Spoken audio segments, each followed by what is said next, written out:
Agora que estamos no fim do jantar,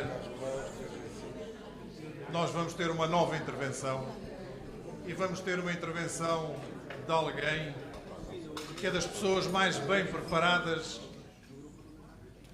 do nosso país e na vida política.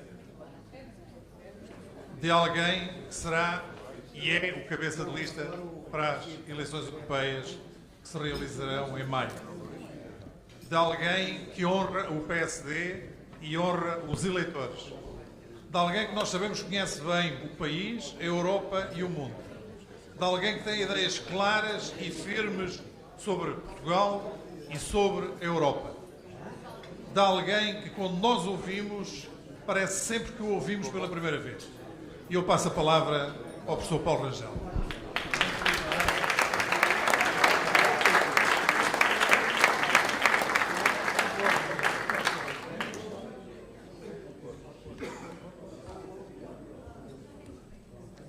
Ora, eu começaria por saudar, embora já lá volte, antes de todos os outros e das fórmulas protocolares, as deputadas e os deputados do nosso grupo parlamentar, porque, na verdade, o Presidente representa os deputados e, naturalmente, que os representados são mais importantes que os representantes. Isso é evidente.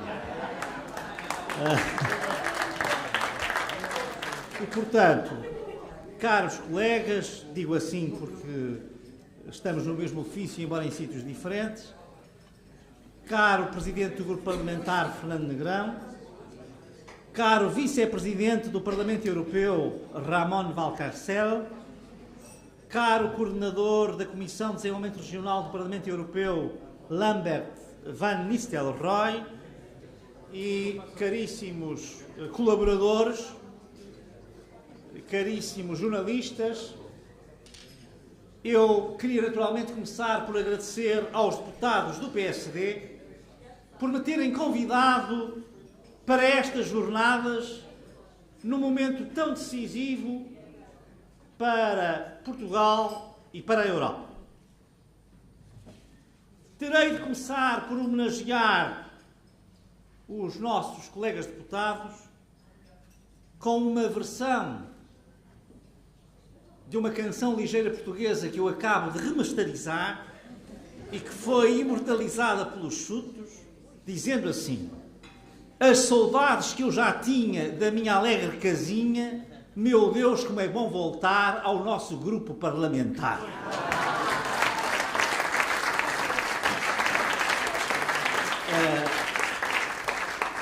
Eu queria agradecer-lhes pelo trabalho duro, árduo, exigente, que é ser o maior partido português e estar na oposição.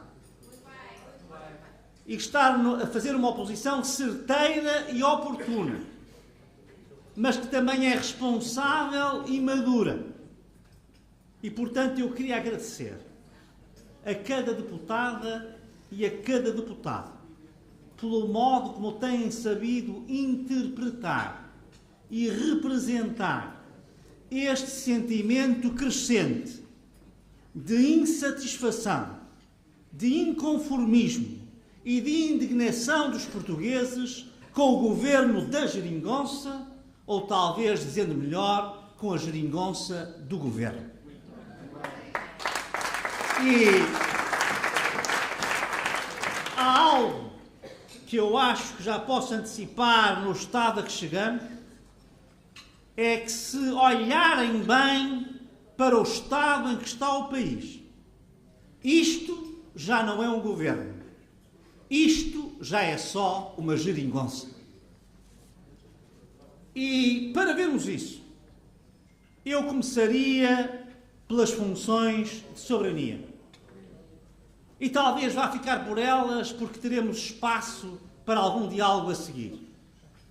Não vou falar da justiça, mas vale a pena perguntar, depois das 2 últimas semanas, se as cativações não terão chegado em grande quantidade ao sistema prisional português. Que ministra é esta que é todos os dias desautorizada pelo sistema prisional. Há uma coisa que é certa. Nós sabemos que este governo é mau com a segurança de pessoas e bens. Mas há uma coisa que é certa. Nas prisões, neste momento, não há segurança. Não vou também falar na defesa, onde agora temos um ministro que, mais ou menos de 15 em 15 dias ou de 3 em 3 semanas, sonha com ameaças imaginárias. Um dia no Twitter estava receoso dos coletes amarelos portugueses. Coisa estranha para o Ministro da Defesa andar a pôr no Twitter. Passado 3 semanas, veio falar em público em operações militares de resgate na Venezuela. O que levou, aliás, o Primeiro-Ministro Costa a uma piada de péssimo gosto e, de resto, aliás, perigosa, sobre eventuais invasões a território venezuelano. Já não nos bastava tantos. Tantos é uma vergonha. É a realidade onde o governo sucumbiu. Uma vergonha para o Estado, para o Exército, para as Forças Armadas. Ainda ontem ouvíamos a prova provada de que as Forças Armadas sofreram um dano praticamente irreparável com o dossiê de Tancos. Já não nos bastava isto, faltava-nos agora um Ministro da Defesa que, apesar da pose, tem de vez em quando inspirações sobre ameaças imaginárias. Falarei aqui, sim, hoje, para ver que isto toca à Europa e toca aos portugueses. E é matéria que nós temos que olhar sobre os negócios estrangeiros e, em particular, sobre as comunidades portuguesas. E falarei da administração interna e, em especial, daquele tópico a que já aludi, da segurança de pessoas e bens, onde chegamos praticamente ao grau zero da eficácia e do sentido de responsabilidade das autoridades públicas. Eu começo pelo Brexit. O governo português falhou completamente a visão geopolítica do Brexit. Anda para aí a reunir com o Clube Med, a fazer comunicados terminantes e às vezes quase com ultimatos com o Clube Med, o Clube dos Países Mediterrâneos. E foi incapaz até agora de organizar uma cimeira informal, um encontro de chefes de governo com os pequenos e médios Estados atlânticos, que são pequenas e médias potências marítimas como nós, que têm os seus interesses não no Mediterrâneo, não no miolo do continente, mas no Atlântico, como a Suécia, a Dinamarca, a Holanda, a Bélgica e a Irlanda, e que serão, como nós, aqueles que irão ter a perda geopolítica da saída do Reino Unido do Conselho Europeu e das instituições europeias.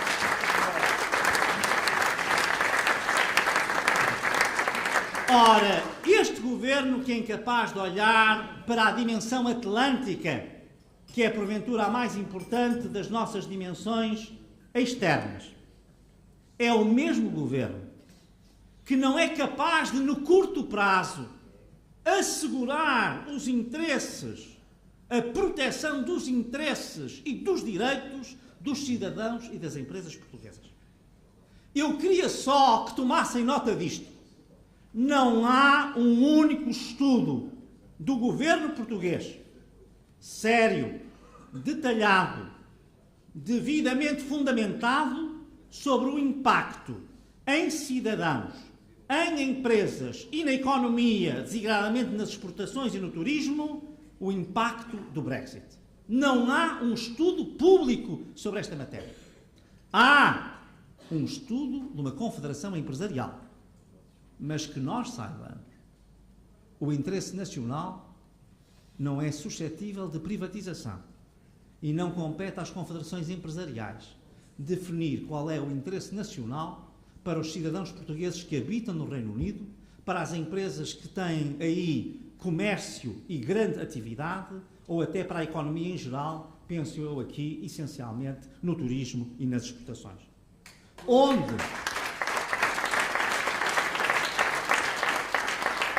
Pergunto, pois, onde está um estudo que fundamenta o plano de contingência que, na última hora, na 25ª hora, o ministro Santos Silva veio apresentar? Eu recordo-me de, a dado momento, o primeiro-ministro Costa ter dito que ia montar um gabinete para atrair empresas e entidades que abandonassem o território britânico. Mas nunca mais ninguém ouviu falar no gabinete. Nunca mais ninguém soube de nenhuma procura ativa de atração.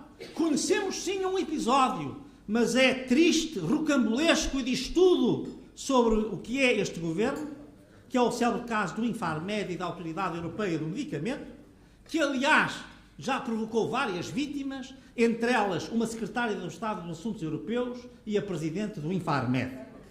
E conseguiu resultados tais que a sede da Agência Europeia do Medicamento está sediada em Amsterdão. Ora, é exatamente que eu queria chamar a atenção para esta ideia de que o plano de contingência que o Governo apresentou, que foi feito à última da hora, que foi feito sem nenhum estudo sério, que foi feito sem nenhuma retaguarda e que assenta, parece às vezes desenhado pelo ex-ministro e, pelos vistos, futuro comissário Pedro Mato, com base numa rede imaginária de consulados. Sim, a rede consular que o Governo prevê no seu plano de contingência não existe e não funciona. E, portanto, os cidadãos portugueses que trabalham no Reino Unido e as empresas portuguesas que têm negócios e desenvolvem atividade intensa na economia britânica têm apenas uma estratégia reservada pelo Governo e pela geringonça. É a estratégia do salve-se quem puder. Pior, talvez ainda, do que a situação do Brexit é a Venezuela. É mais grave. E é mais grave, em primeiro lugar, pelo drama humanitário com o qual tive a oportunidade de contactar não faz sequer 8 dias. Estão aqui, aliás, devo dizer, nesta sala, vários deputados da imigração que ao longo dos anos têm feito um trabalho notável pelas nossas comunidades na Venezuela, o José Susário, o Carlos Páscoa e mesmo apesar da Europa ser a sua sede, o Carlos Gonçalves, que tem especial também sensibilidade para esta matéria. E tem feito pela nossa comunidade venezuelana muito, mas muito, o Governo Regional da Madeira. E só por isso, não é por mais, o PSD merece voltar a ter maioria absoluta nas eleições regionais.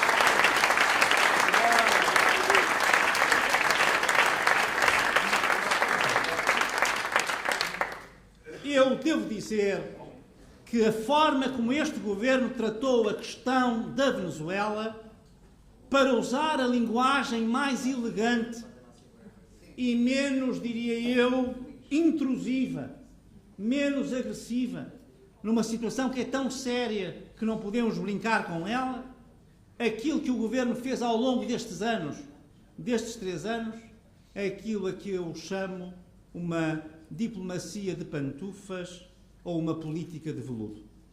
Foi complacente, foi tolerante, foi paciente com o governo de Maduro, nada fez pelas comunidades portuguesas até ao momento em que já era claro e evidente que a situação era terrível, era inaceitável. E, meus caros amigos, não há milagres, nem há explicações muito difíceis. As pessoas que integram este governo, os seus principais ministros, alguns dos secretários de Estado, até entretanto promovidos, eram as pessoas que andavam a atravessar o Atlântico com os computadores Magalhães no tempo de Hugo Chávez. Ora, é evidente que até se compreender exatamente o que é que está em causa na questão venezuelana, estas cumplicidades, estas intimidades, estas proximidades que foram criadas ainda no tempo de Sócrates, têm uma fatura. Eu queria aqui só deixar a respeito da Venezuela, para não ir mais longe do que já fui, duas perguntas ao Ministro Santos Silva. A primeira, que é chocante, é que ele, a 5 de fevereiro deste mês, na estação de televisão SIC, disse que não se acreditava que houvesse milícias armadas na Venezuela e, portanto, que as comunidades portuguesas e os cidadãos venezuelanos em geral estariam totalmente a salvo desse tipo de ataques. Eu devo dizer o seguinte: qualquer pessoa que conheça a situação venezuelana sabe que o maior risco da situação não vem do exército regular, e não é que ele seja recomendável, vem dos chamados colectivos, que são as milícias armadas, que têm pelo menos mais de 50 mil membros, e que lhes vou dizer, porque sou testemunha ocular, presencial deste fim de semana, foram deslocadas, faz agora mais ou menos 10, 15 dias, para a região da fronteira com a Colômbia e para Roraima, a região da fronteira com o Brasil, aterrorizaram as populações de aldeias, de vilas e cidades naquela zona, impediram o trânsito de muitos venezuelanos que queriam atravessar a fronteira para acompanharem a missão humanitária e foram os responsáveis diretos pelos estragos e pelas vítimas que ocorreram. Repito, não foi o exército venezuelano, foram os 50 mil homens, ou os grupos de homens, as milícias, os chamados coletivos que fizeram isto. Se o Ministro dos Negócios Estrangeiros, de um país que tem um interesse vital na Venezuela, vai às televisões dizer que aquela que é a maior ameaça identificada internacionalmente não existe, que confiança podemos nós ter naquilo que diz o Ministro dos Negócios Estrangeiros sobre a situação da comunidade portuguesa na Venezuela?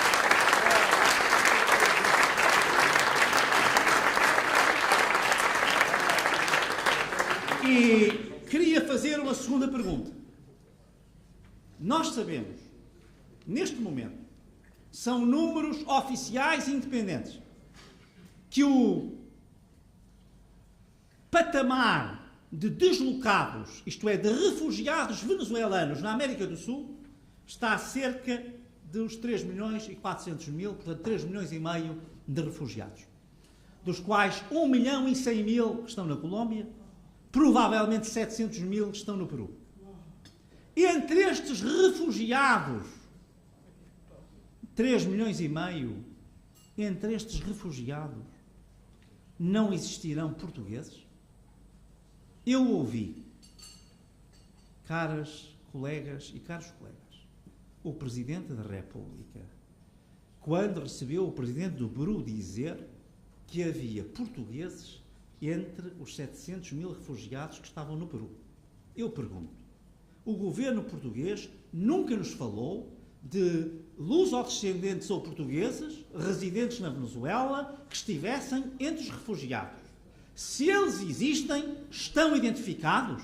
Se eles existem, está a ser canalizada a ajuda? O que é feito dos portugueses que saíram com essas massas de refugiados? Ninguém fala deles. Será que estão na sombra? Será que nós temos imigrantes de primeira e imigrantes de segunda? Se nós temos refugiados em situações tão difíceis como aquelas que eu pude testemunhar agora neste fim de semana, eu quero que o governo português, agora sim, Sr. Ministro da Defesa, vá buscá-los ao Peru, ao Equador, ao Brasil e à Colômbia e nos dê condições de dignidade aqui em Portugal.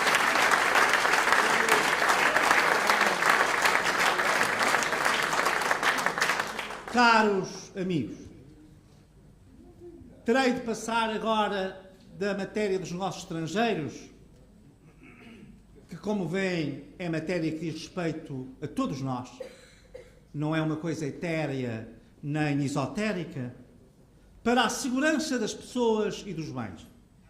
Hoje, nestas jornadas, viram bem como falhou em Portugal a saúde. Não hesito, não tenho qualquer rebuço em dizer que o maior dano que este governo, que como eu digo já não é governo, é só geringonça, que este governo cometeu foi a destruição, pedra por pedra, tijolo por tijolo, bloco por bloco, do Serviço Nacional de Saúde. Eu não tenho qualquer pejo em afirmar que este governo está a destruir ativa e rapidamente o Serviço Nacional de Saúde.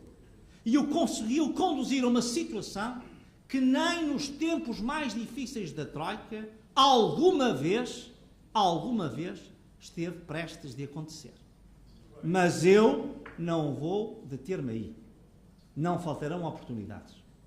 Eu vou mesmo para a questão da segurança de pessoas e bens, que, do meu ponto de vista, é a segunda grande área onde o governo está a claudicar e a falhar aos portugueses. Eles dizem-nos a todos que o diabo não veio. É verdade. Ele não veio pela porta, mas entrou na janela do Serviço Nacional de Saúde e entrou na janela da segurança das pessoas e bens. Está lá o diabo a quem tem que ir aos hospitais, está lá o diabo quando houve os incêndios em Pedrógão e os incêndios de 15 de outubro, ou os incêndios em Monchique, ou cai uma estrada, quando não há segurança, quando não há proteção civil. Se isso não é o diabo, não sei o que isso é. Isso é o diabo que entra pela janela, apesar da porta estar aparentemente fechada. Ora,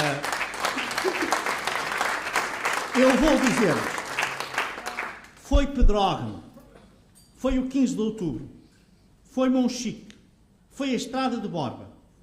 Tudo isto foi com substituição de chefias, com demissão de responsáveis, com cativações cada vez maiores, mas sempre com uma característica, que é a seguinte: ninguém teve culpa, ninguém é responsável, há relatórios que foram feitos e não apareceram, quando apareceram já tinha passado muito tempo, tudo foi marcado pela desorganização, pela confusão, pela balbúrdia.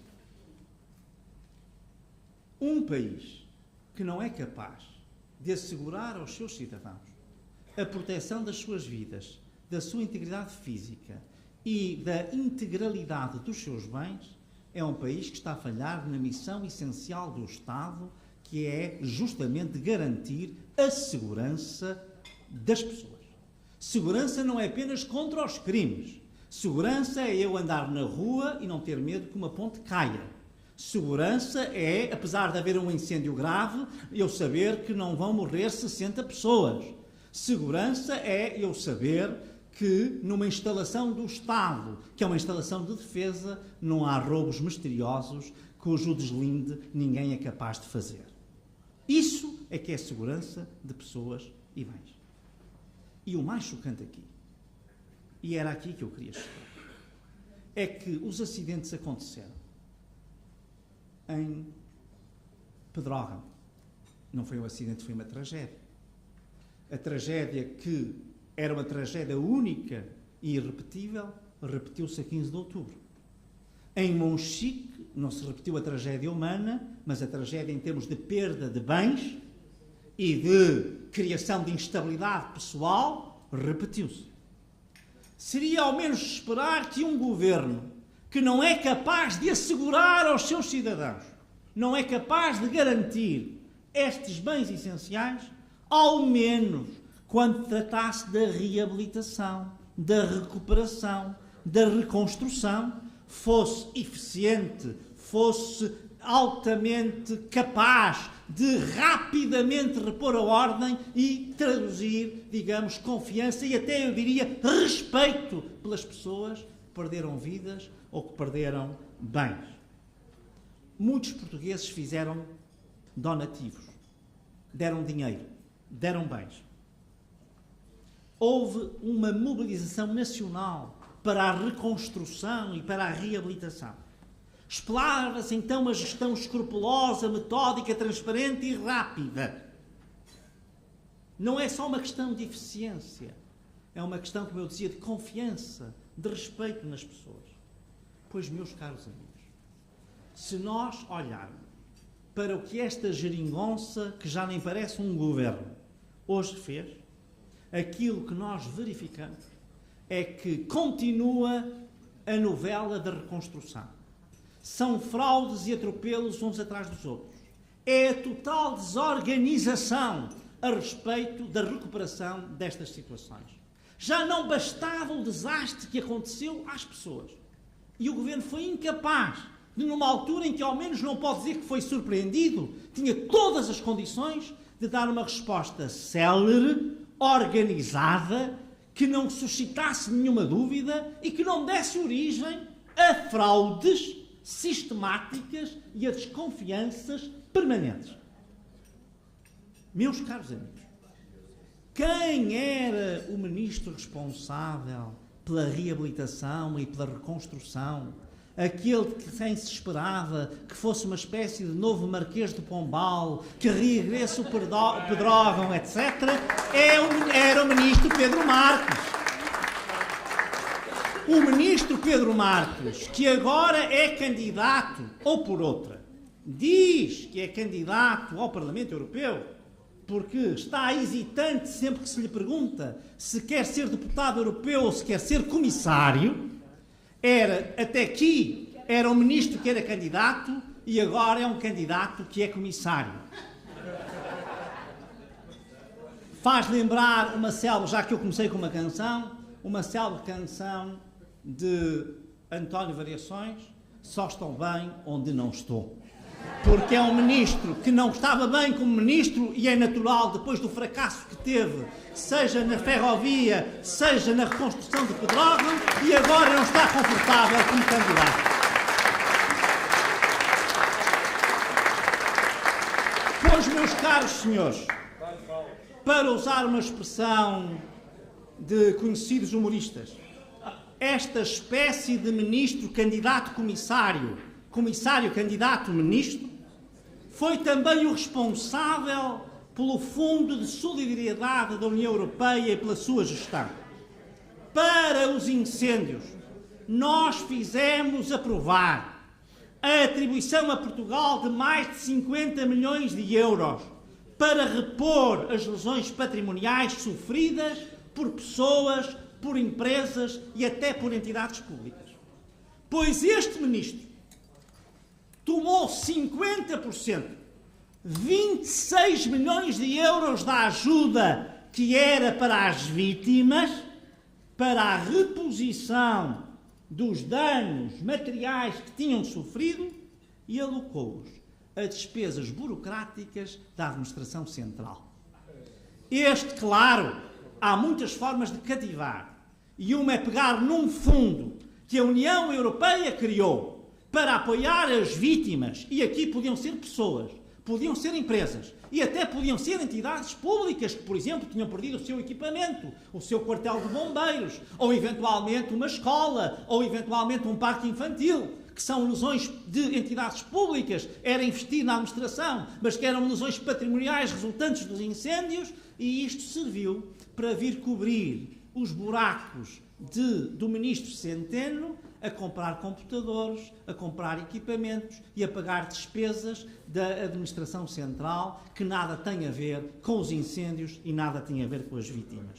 Como disse em tempos o nosso presidente do partido, isto até pode não ser ilegal, e é ilegal, mas há uma coisa que é certa, é imoral.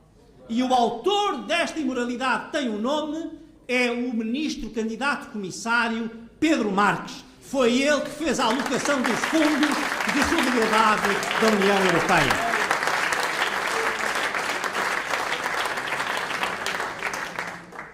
Meus caros amigos, há uma coisa que lhes queria dizer. É que o ministro candidato comissário, candidato ministro, que hesita sobre qual o seu papel, tem um problema de fundo com os fundos. Não é por acaso que ele teve um problema com o Fundo de Solidariedade. É que ele tem um problema de fundo com os fundos. Na verdade, ele diz que Portugal está em primeiro lugar na execução dos fundos europeus. Mas nós sabemos, todos sabemos, que realmente Portugal esteve em primeiro lugar, mas não foi com o ministro Pedro Marques. Foi com o governo do PSD em 2015. Hoje,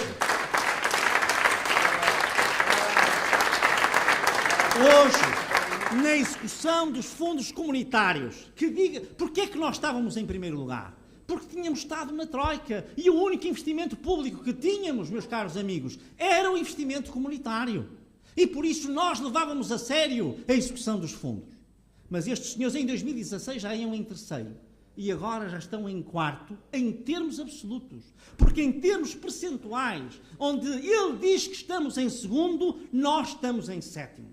E há uma coisa que eu tenho que dizer ao ministro candidato comissário ou comissário candidato ministro, é que nós não vamos tolerar uma relação difícil com a verdade. Já toleramos entre 2005 e 2011, não vamos repetir em 2019.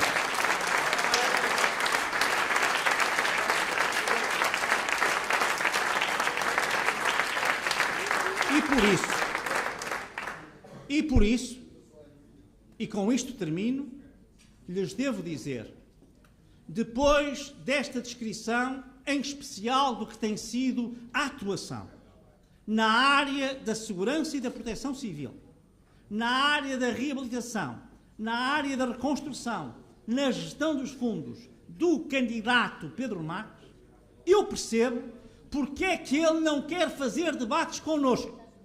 A SIC convidou-nos para um debate de 5 de março e Pedro Marques recusou o debate. E recusou o debate porquê? Porque tem medo de ser confrontado com a verdade. E porque quer evitar, cada dia no Twitter, escondido atrás da sua rede social, as fake news que muito bem aprouver. Mas pode ter a certeza que já percebemos que ele é um bom editor de fake news.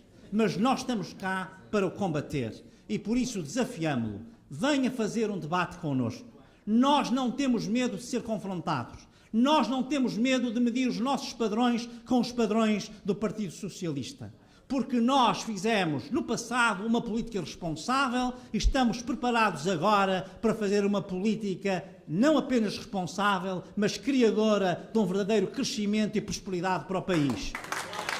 Nós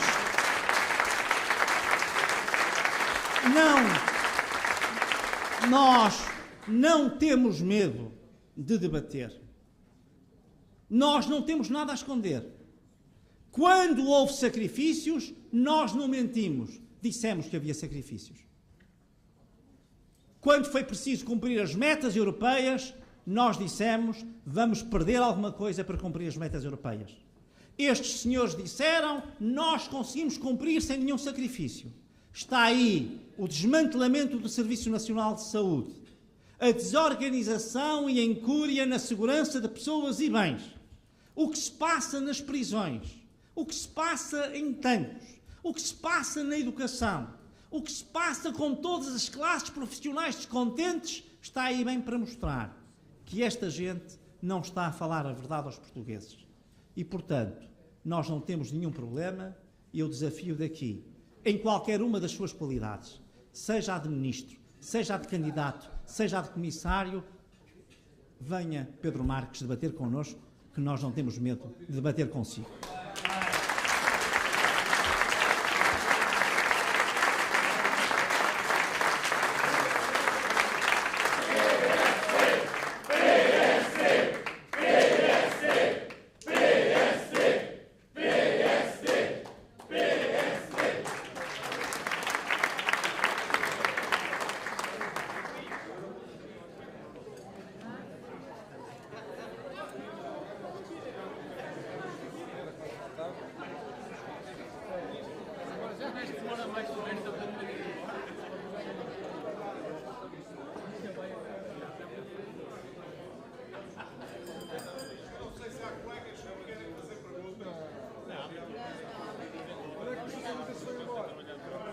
Há colegas que querem fazer perguntas, mas está... Mas eu sei que há colegas que querem fazer perguntas.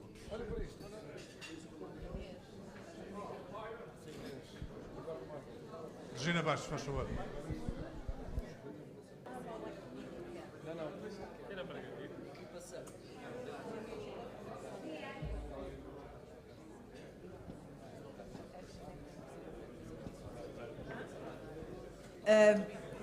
Boa noite.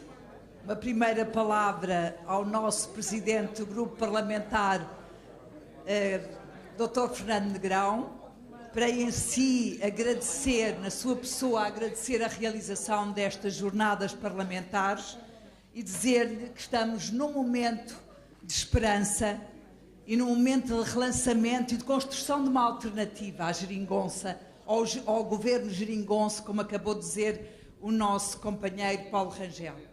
Antes de fazer aqui algumas reflexões com o Paulo Rangel e com os colegas, gostaria de cumprimentar os nossos colegas do Parlamento Europeu, o Ramon, o Van, que não, o nome é difícil, o colega, exatamente,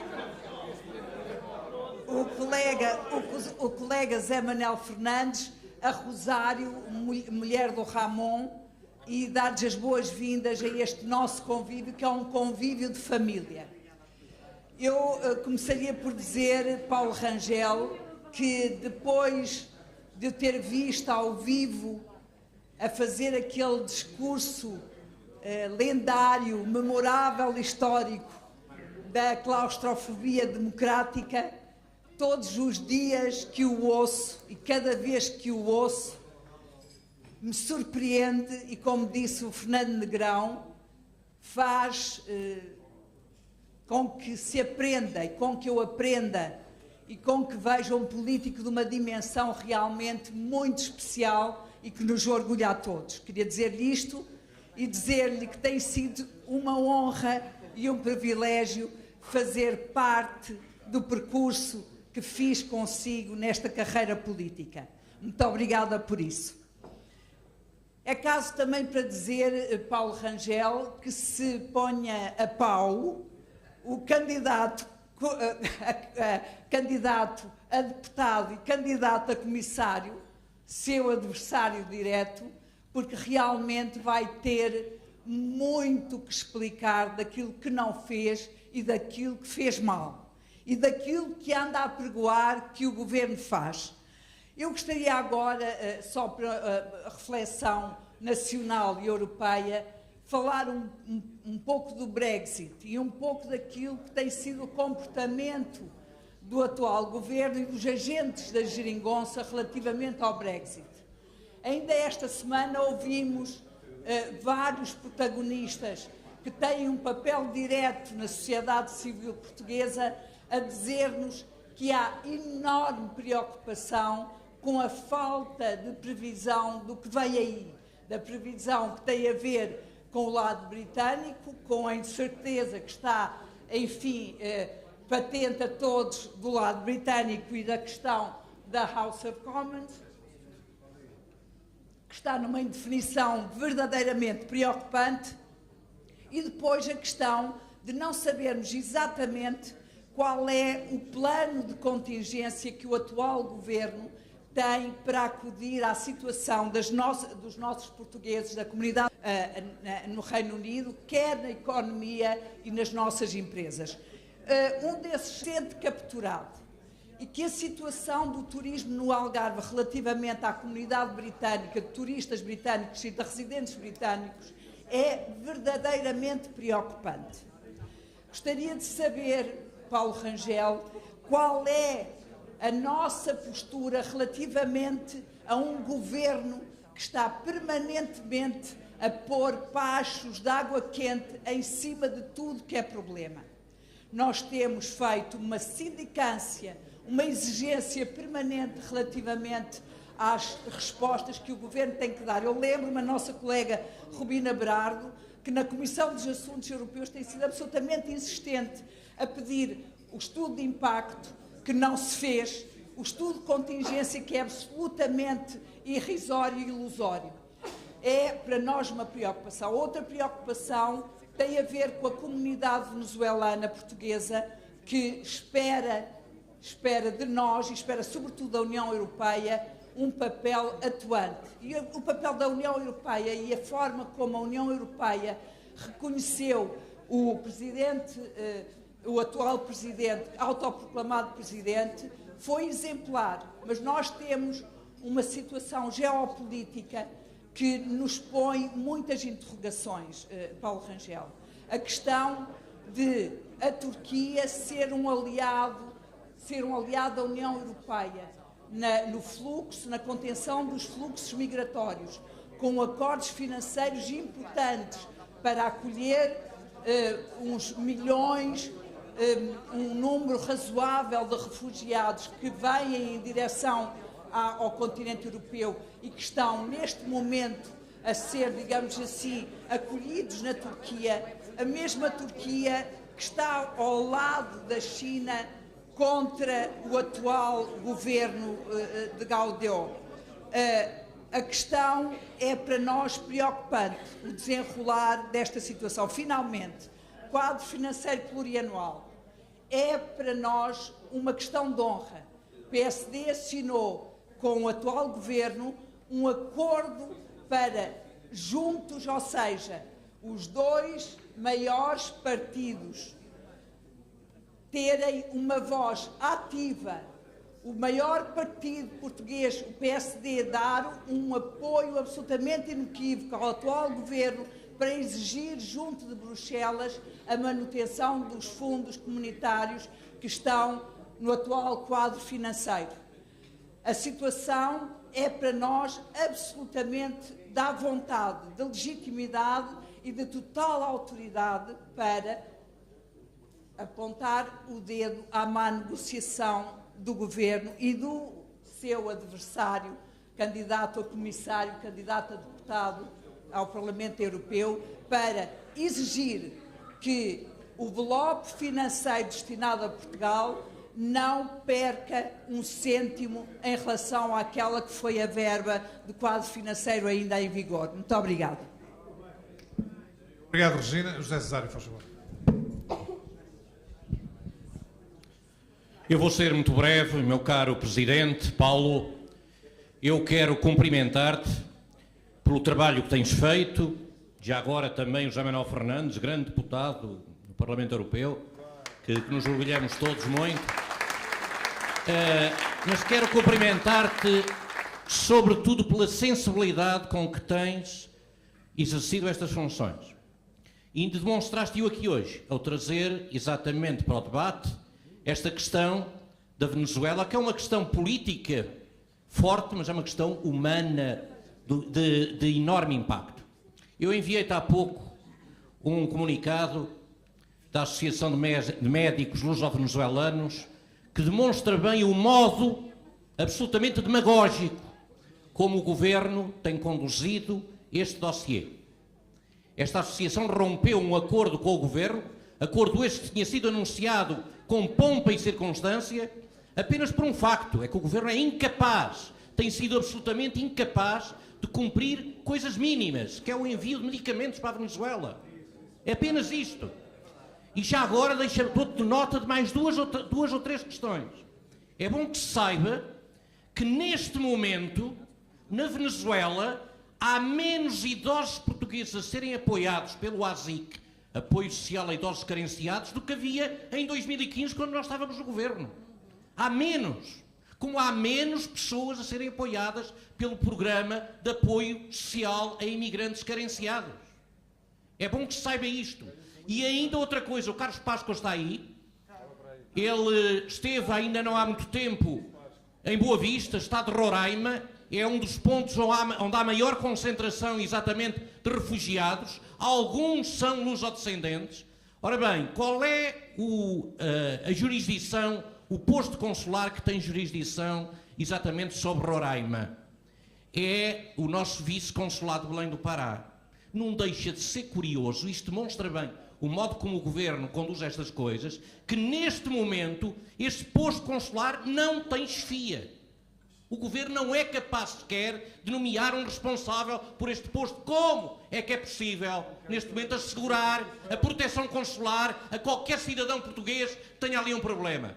Apenas isto. Parabéns. Continua, Paulo.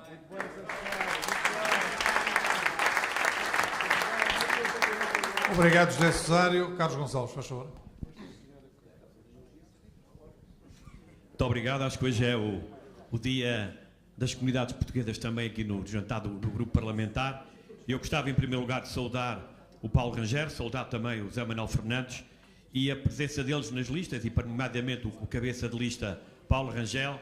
É para nós a garantia que as comunidades portuguesas, aquelas sobretudo que vivem na Europa, vão ter deputados ativos como até aqui e estaremos bem representados. Porque há muita gente que esquece em Portugal que há 2 milhões de portugueses, um pouco mais, que vivem no espaço europeu e que não vivem em Portugal.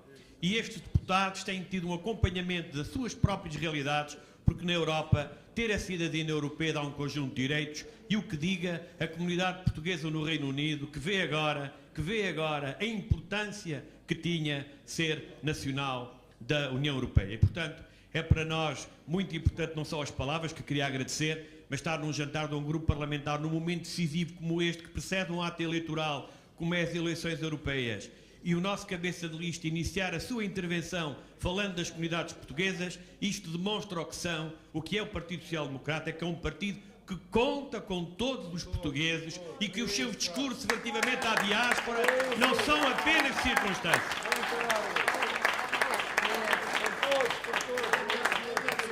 Mas eu só queria aqui, sobre o plano de contingência. O plano de contingência não é praticamente plano de contingência algum, porque já devia estar em ação há muito tempo, porque os nossos portugueses que residem no Reino Unido não conseguem ser atendidos no Consulado de Portugal, seja o de Londres, seja o de Manchester. Em novembro de 2017, repito, 2017, o ministro Augusto Santos Silva esteve no Parlamento e, perante uma questão que lhe apresentámos, pelo facto dos agendamentos online, os portugueses não conseguirem agendar as marcações para o consulado, ele disse que havia fraude no Consulado de Londres. Estamos no mês de fevereiro de 2019. Os problemas continuam. A nossa comunidade espera meio ano para alguns documentos, e como é que é possível de falar de plano de contingência? E termino com umas palavras que disse o Paulo Rangel. O primeiro-ministro António Costa disse que o plano de contingência, aquilo que era de novo, era haver 35 permanências consulares. Foi assim que a comunicação social passou esta informação. Bom, é isso mesmo. 35 permanências consulares para os portugueses. Vamos ter 35 consulares no Reino Unido. O que é a permanência consular? É os funcionários que vão junto das pessoas, e isto deve-se a quem? Deve-se a um governo do PSD, e o principal responsável está ali naquela mesa e falou antes de mim, chama-se José Cesário.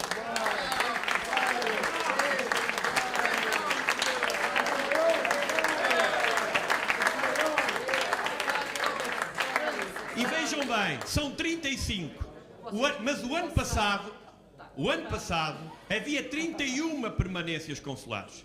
Portanto, passou de 31 para 35. Mas se formos somar o tempo de atendimento das 35 permanências, o tempo de atendimento com o plano de contingência numa situação excepcional é inferior ao tempo de atendimento do ano passado. É isto o plano de contingência, é uma autêntica farsa. As nossas comunidades estão entregues a si próprias no que diz respeito ao atendimento administrativo prestado pelos consulados de Portugal, independentemente do esforço dos chefes de posto e dos trabalhadores.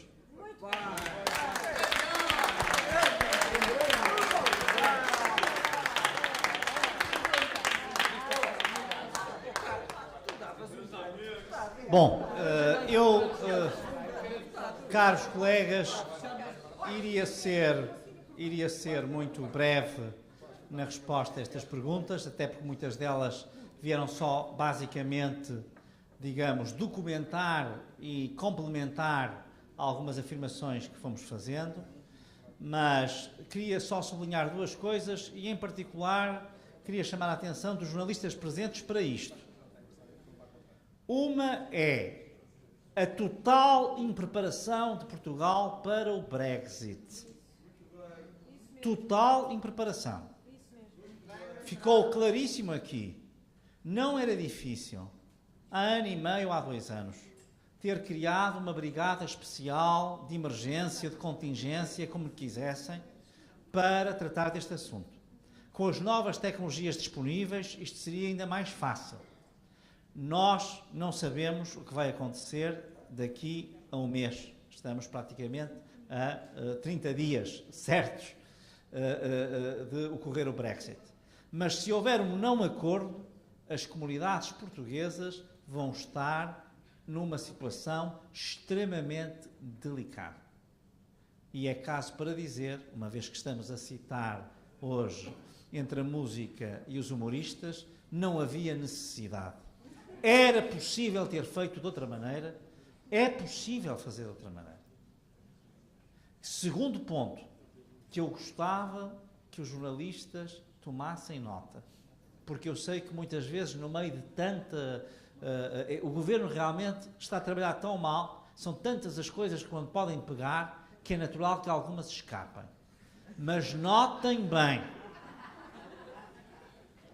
na Venezuela, o governo enganou.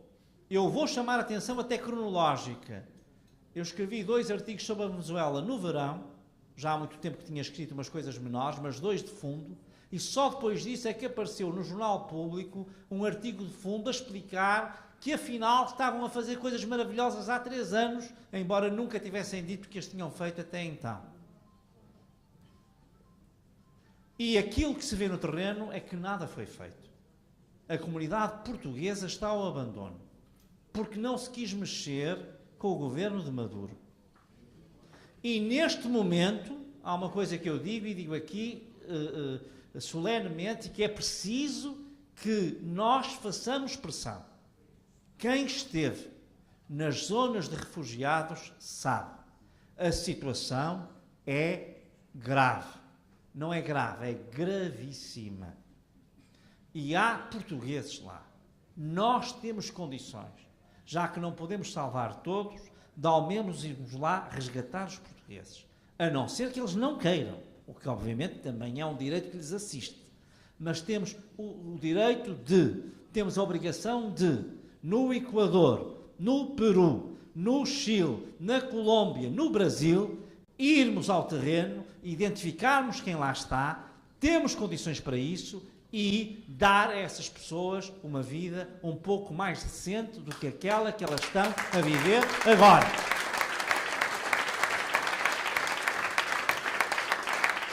E eu chamo a atenção, comunicação social. Ainda não houve um governante até agora que dissesse que no meio de 3,5 milhões de refugiados há portugueses em situação que, em alguns casos, está abaixo do mínimo da decência humana.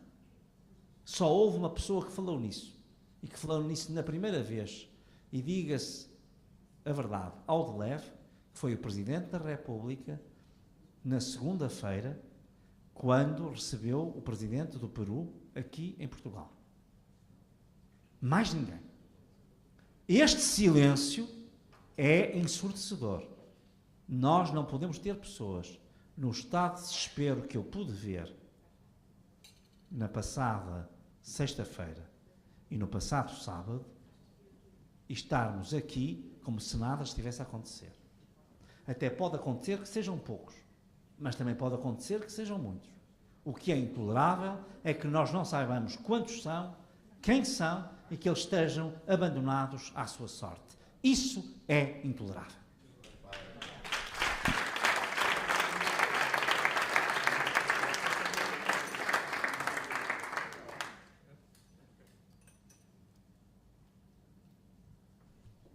Caros colegas, um resto de boa noite. Foi um dia cheio. Foi um dia cheio. Muito obrigado.